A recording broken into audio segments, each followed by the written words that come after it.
we are learning new information about how Governor Glenn Youngkin restores civil rights to felons who have since been released from prison. And Capitol Bureau reporter Tyler Englander has more on this tonight. Earlier this year, we reported that Governor Glenn Youngkin changed how convicted felons released from prison get their civil rights back.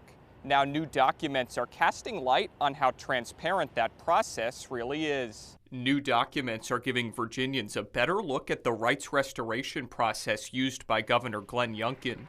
Robert Barnett Jr. is the president of the Virginia NAACP. Our suspicions were confirmed.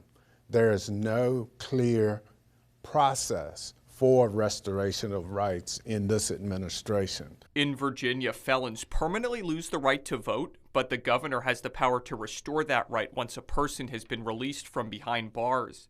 Youngkin's three predecessors automatically restored the rights of most nonviolent offenders, but earlier this year we learned Youngkin requires released felons to submit an application. Now, after obtaining new documents, the NAACP is renewing their call for more transparency on how the process works.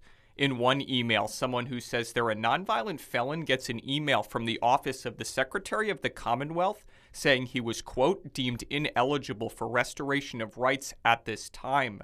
The person replies asking for a reason as to why he was denied.